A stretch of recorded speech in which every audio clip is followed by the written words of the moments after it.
Avec nous en direct de Lyon, Arlette Laguiller, la candidate de Lutte ouvrière. Bonsoir. Bonsoir. Vous allez tenir une réunion électorale dans quelques minutes. Oui. Vous êtes crédité, je ne sais pas si c'est important pour vous, mais vous êtes crédité dans les sondages d'environ 4% des intentions de vote. C'est beaucoup par rapport au score que vous faites d'habitude. Comment vous l'analysez? Certains sondages disent même 5%. Oui, pardon. Bien, je l'analyse comme sans doute une montée de la colère de la classe ouvrière qui s'exprime, on l'a vu dans vos informations, dans de nombreuses luttes aujourd'hui sur les salaires, sur le renforcement des effectifs contre les licenciements. Et je crois que quand je dis qu'il faut un plan d'urgence pour les travailleurs, parce qu'il y a aujourd'hui plus de 3 millions de chômeurs, près de 3 500 000, et on peut dire près de 5 millions de personnes qui n'ont pas un travail normal, qui doivent vivre ou des allocations chômage, ou du RMI, ou de rien du tout, ou de petits boulots.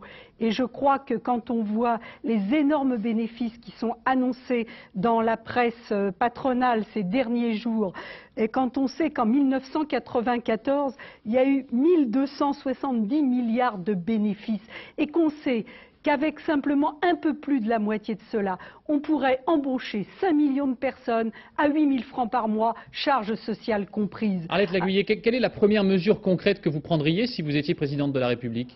Eh bien, d'abord, je cesserai d'arroser de subventions, d'exonérations sociales, d'exonérations fiscales, le patronat et les riches de ce pays.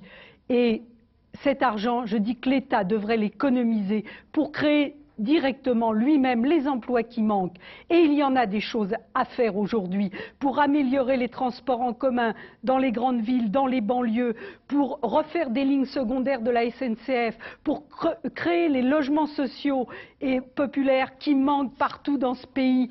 Mais il faudrait que l'État embauche lui-même directement, qu'il embauche directement les ingénieurs, les architectes, les maçons, les manœuvres, sans passer par les rois du béton, par la spéculation immobilière et quelquefois par des hommes politiques qui s'en mettent plein les poches. Quand Lionel Jospin, le candidat socialiste, parle de rassemblement nécessaire pour être sûr que la gauche soit présente au deuxième tour, vous n'avez pas l'impression de lui piquer des voix en quelque sorte en faisant un tel score? Il ne vient pas à l'idée de M. Lionel Jospin que les électeurs de Lutte ouvrière tiennent bien plus à leurs convictions que les ministres socialistes qui ont trahi la classe ouvrière pendant tout le temps où ils étaient au gouvernement dès 1982, où ils ont bloqué les salaires, autorisé les licenciements. Alors la droite n'a pas fait mieux. Les frères jumeaux Chirac-Balladur ont mené la même politique. Eh bien, c'est l'inverse qu'il faut faire aujourd'hui. Vous savez, en temps de guerre, l'État sait réquisitionner les entreprises pour produire ce qui est utile. Eh bien, aujourd'hui, toutes ces entreprises qui font des bénéfices, qui augmentent de façon scandaleuse les salaires de leurs dirigeants, eh bien oui, si elles continuent à licencier, à refuser les augmentations de salaire, il faudrait les réquisitionner pour inverser le cours des choses, en finir avec ce chômage qui mène aujourd'hui à la misère, à l'exclusion, en finir avec cette machine économique infernale qui sert à fabriquer des exclus. Je vous remercie Arlette Laguiller d'avoir été notre invitée et je vous propose